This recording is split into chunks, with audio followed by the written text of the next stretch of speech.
ಪ್ರಿಯಾಂಕ್ ಖರ್ಗೆ ಇದ್ರ ಬಗ್ಗೆ ಮಾತಾಡಿದ್ದಾರೆ, ಬನ್ನಿ ನೋಡ. ನಮ್ಮ ಇಲಾಖೆ ಇದೆ, ಅವರೇ 8 ಸರಿ ನಮ್ಮ ಹತ್ರ ಮಾತನಾಡಿದ್ದಾರೆ. ಎಲ್ಲ ಯಾವುದು ಕಾಂಟ್ರಾಕ್ಟರ್ಸ್ ಪೇಮೆಂಟ್ಸ್ ಬಗ್ಗೆ ಇರಬೇಕು. ಸರ್ಕಾರದಿಂದ ಬಿಡುಗಡೆ ಆದ ಒಂದೊಂದು ರೂಪಾಯಿ ಕೂಡ ನೇರವಾಗಿ ನಾವು ಕೊಡ್ತಾ ಇದ್ದೀವಿ. ಕೆಲವುದು ಬೇಸ್ಡ್ ಆನ್ ಸೀನಿಯಾರಿಟಿ, ಕೆಲವು ಬೇಸ್ಡ್ ಆನ್ ಏನೋ ಅನುಕಂಪದ ಆಧಾರ, ಬೇರೆ ಬೇರೆ ರೀತಿಯಲ್ಲಿ ನಾವು ಬಿಡುಗಡೆ ಮಾಡ್ತಾ ಇದ್ದೀವಿ. ಈಗ ಕಮಿಷನನ್ನು ಕೂಡ ನಾವು ಕೂಡಿಸಿದ್ದೀವಿ. ಏನಾದರೂ ಅಂಥದ್ದು ಏನಾದರೂ ಇದ್ದರೆ, ಹೌದಪ್ಪ ಯಾರನ್ನ ದುಡ್ಡು ತೊಗೋತಾ ಇದ್ದರೆ, ಯಾರನ್ನ ಇದು ಮಾಡಿದ್ರೆ ಅವ್ರಿಗೆ ಆಗ್ರಹಿಸ್ತಾ ಇದ್ದೀವಿ. ಎಂಟೈರ್ ಅಸೋಸಿಯೇಷನ್ದವರಿಗೆ ಹೋಗಿ ಅಲ್ಲಿ ಕೊಡಿ.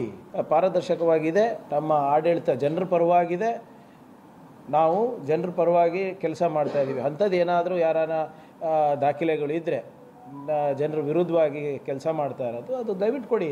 ಭಾಳ ವರ್ಷಗಳಾದಮೇಲೆ ವಿಧಾನಸೌಧಕ್ಕೆ ಜನ ಬರ್ತಾ ಇದ್ದಾರೆ. ಮತ್ತೊಮ್ಮೆ 4 ವರ್ಷದ ಹಿಂದೆ, 5 ವರ್ಷದ ಹಿಂದೆ ಎಲ್ಲ ಸಂಪೂರ್ಣವಾಗಿ ನಿಂತೋಗಿರೋ ಕೆಲಸಗಳನ್ನು ನಾವು ಪ್ರಾರಂಭ ಮಾಡ್ತಾ ಇದ್ದೀವಿ. ಇವರು ವಿಧಾನಸೌಧವನ್ನು ವ್ಯಾಪಾರ ಸೌಧ ಮಾಡಿದರು, ನಾವು ಜನರಿಗೆ ಅಲ್ಲಿ ಕರೆಸಿ ಮತ್ತೊಮ್ಮೆ ಪ್ರಜಾಸೌಧ ಮಾಡ್ತಾ ಇದ್ದೀವಿ.